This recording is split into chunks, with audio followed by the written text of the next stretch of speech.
Bab keempat, 1001 hari atau bagaimana supaya tidak mudah tertipu. Yang membawa kita ke masalah Black Swan dalam wujud aslinya, bayangkan seseorang yang memiliki kekuasaan dan pangkat bekerja di tempat yang mementingkan pangkat, misalnya jawatan pemerintah atau perusahaan besar. Ia bisa jadi seorang komentator politik yang lihai berbicara dari Fox News yang kebetulan bersebelahan dengan Anda di sanggar kebugaran, yang hampir mustahil melepaskan pandangannya dari televisi. Direktur sebuah perusahaan yang berbicara soal masa depan yang cemerlang, seorang dokter platonik yang termasuk penentang gagasan air susu ibu karena katanya tak ada yang istimewa di situ.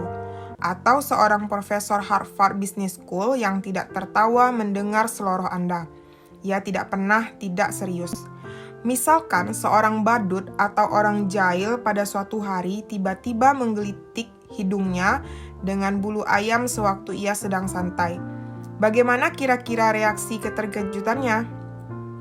Kontras dengan penampilan luar sehari-harinya yang berwibawa, tiba-tiba ia merasakan sesuatu yang sungguh tidak ia harapkan dan tidak dipahaminya.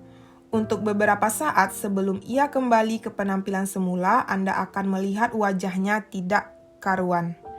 Saya mengaku telah mengembangkan dorongan tak tertahankan untuk melakukan kejahilan-kejahilan semacam ini sewaktu saya pertama kali ikut kegiatan perkemahan musim panas yang jauh dari rumah. Ketika hidung seorang digelitik menggunakan bulu ayam sewaktu sedang tidur, orang itu akan panik setengah mati. Saya menghabiskan sebagian masa kanak-kanak saya untuk mengembangkan bermacam-macam kejahilan seperti itu. Sebagai ganti bulu ayam, saya pernah menggulung ujung sehelai tisu untuk menjadikannya panjang dan tipis. Saya pernah mempraktikannya pada adik saya.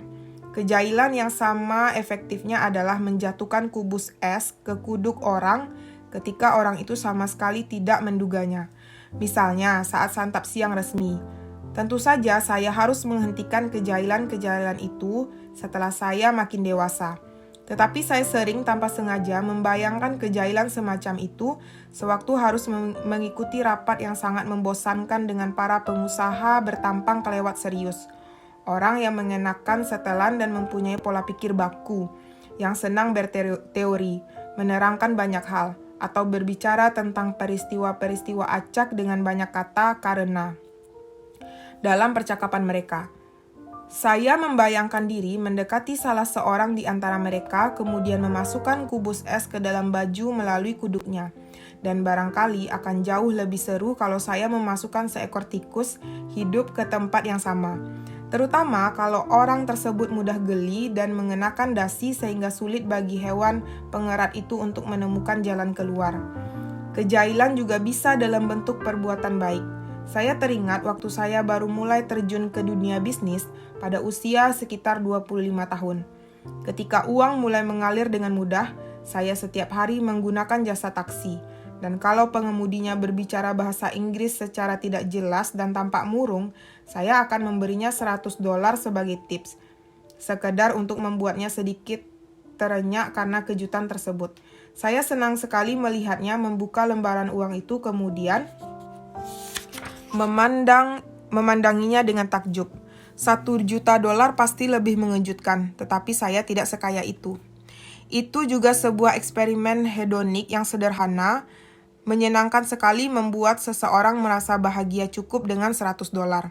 Saya akhirnya menghentikan kebiasaan itu. Ketika semua menjadi irit dan penuh perhitungan, begitu kekayaan kita meningkat dan ketika kita mulai meraup uang dengan serius. Saya tidak memerlukan pertolongan terlalu banyak dari sang nasib untuk menikmati kesenangan dalam skala yang lebih besar. Realitas sering sekali menyediakan revisi-revisi paksa semacam itu terhadap kepercayaan yang kita anut. Banyak di antaranya sangat spektakuler.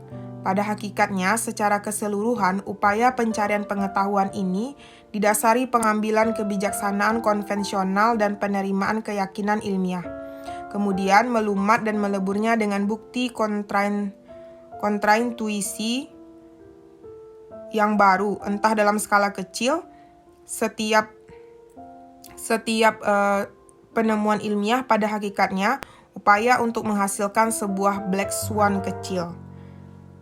Entah atau dalam skala lebih besar seperti relativitas Poincare dan Einstein. Ilmuwan barangkali termasuk orang yang seharusnya menertawai pendahulu mereka. Tetapi karena serangkaian disposisi mental manusia, sedikit yang sadar bahwa di masa mendatang yang bisa saja tidak terlalu lama lagi, ada orang lain yang akan menertawai keyakinan mereka. Dalam hal ini, saya dan para pembaca sedang menertawai pengetahuan sosial yang ada pada saat ini. Tokoh-tokoh besar dalam bidang ini tidak melihat kemungkinan buah karya mereka akan diobrak-abrik, yang berarti Anda dapat membayangkan bahwa mereka sasaran empuk untuk diberi kejutan.